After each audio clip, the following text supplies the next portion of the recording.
Comienzan los años 30 del siglo XX. El mundo estaba afectado por la Gran Depresión que trajo el crack del 29. Pero en América Latina la situación no estaba tan mal. Hace más de 100 años la mayor parte de los países latinoamericanos se había independizado y empezó a desarrollarse economías más prósperas. Y los conflictos territoriales habían desaparecido después de la Guerra del Pacífico o la Guerra de la Triple Alianza. Pero hay aún unas cuentas pendientes en el continente, como la que llevará a Bolivia y Paraguay a una de las guerras más brutales del siglo XX, un conflicto que no se resolvió hasta el año 2009. Todo gira en torno a la región del Chaco, que se divide en tres regiones, el boreal, el medio y el austral. Pero la zona no tiene provecho, ya que la tierra no es fértil y el clima es durísimo. Es por eso que los españoles, al explorar América del Sur, apenas se interesan por esta región, tanto así que ni siquiera se molestaron en trazar fronteras por ahí. Es por eso que cuando Bolivia y Paraguay se independizan y heredan las fronteras de los virreinatos españoles, no está claro cuál es el límite de ambos países. En el siglo XX los bolivianos habían sido vapuleados junto a Perú en la Guerra del Pacífico, donde ambos países libraron contra Chile. Pero Bolivia perdió su salida al mar y la única manera de poder acceder a un océano y abrirse a nuevos mercados internacionales era controlar el Chaco boreal para tener acceso al río Paraguay que desemboca en el océano Atlántico. Además, Bolivia necesitaba una victoria militar después de ser humillada en todos los conflictos que tuvo, así que vio de enemigo a Paraguay. Sin embargo, el Chaco también era codiciado por Paraguay. Paraguay ya había sufrido una derrota en la Guerra de la Triple Alianza contra Argentina, Uruguay y Brasil, así que su orgullo nacional estaba muy alto. Además, Estados Unidos apoyaba a Paraguay en todas sus reclamaciones territoriales. Y los bolivianos estaban convencidos de su éxito. No solo triplicaban de población a los paraguayos, sino que también la economía boliviana estaba muy consolidada y llevaban armándose desde hace años en previsión de una guerra contra Paraguay. Pero Paraguay también se había armado, pero en vez de avisarlo a los cuatro vientos como Bolivia, lo hizo en secreto, con ayuda de Argentina, que lo apoyó con suministros durante todo el conflicto. Pero los bolivianos tenían otro problema: no movilizaron todos sus recursos civiles al servicio de la guerra. Al contrario, Paraguay llamó a la guerra total, cuya población civil sí colaboró.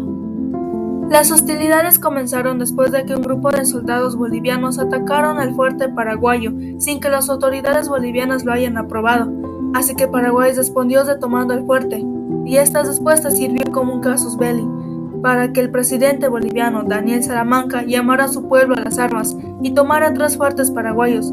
Gracias a eso, ambos países corrieron a movilizarse. Paraguay, sabiendo que era inferior en hombres y recursos, fue el primero en moverse, realizando una ofensiva en la zona, y es que Paraguay al principio tenía movilizados 16.000 hombres en la zona por los apenas 6.000 que tenía Bolivia. Tenían que darse prisa ya que su superioridad no duraría más de 90 días, que era lo que necesitaba Bolivia para movilizar sus fuerzas.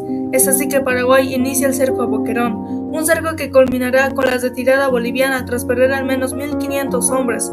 Luego Paraguay se dirigió hacia el fuerte de Arce, donde habían llegado las tropas bolivianas supervivientes de Boquerón. Pero el desánimo y la sed hicieron que en cuanto los bolivianos vieron a los paraguayos, se convirtiera en un sálvese quien pueda, comenzando una retirada general. En un ejercicio de responsable cautela, y viendo que tras la batalla de Boquerón sufrieron bajas, el general paraguayo Estigarribia ordenó parar el ataque y adoptar posiciones defensivas. Es así que el presidente boliviano Salamanca arriesgó poniendo al mando del ejército al general Kunt, un viejo militar que tenía mucha fama, pero que había caído en desgracia.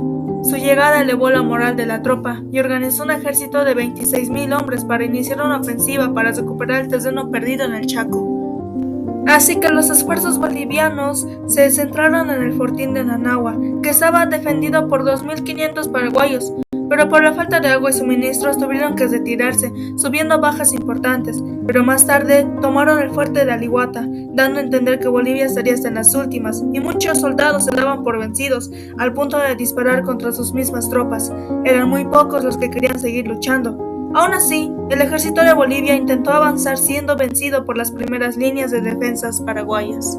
Una vez estabilizada la situación, Kunt, herido en su orgullo, decidió juntar todo lo que tenía y se dispuso a volver a atacar en Nanagua.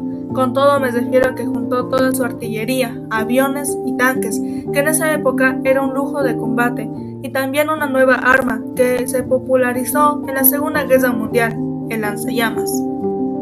Tras el ataque, se resultó más de 2.000 bajas bolivianas, mientras que Paraguay reportó 189 muertos y 447 heridos.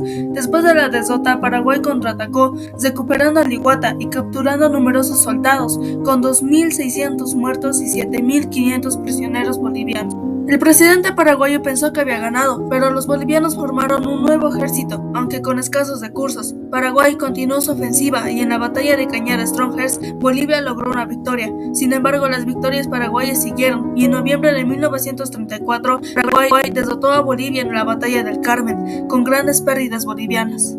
Al final en Bolivia se dio un golpe de estado contra el presidente Salamanca por José Luis Tejada Sorzano. A pesar de crear un tercer ejército, Bolivia estaba exhausta y arruinada. Ambos países deseaban la paz. Finalmente, el 12 de junio de 1935 se firmó el protocolo de paz en Buenos Aires, aunque el acuerdo no se implementó hasta 1938. Paraguay había ganado, quedándose con el 70% del Chaco, mientras que Bolivia sufrió grandes bajas y una crisis económica que afectó a su crecimiento.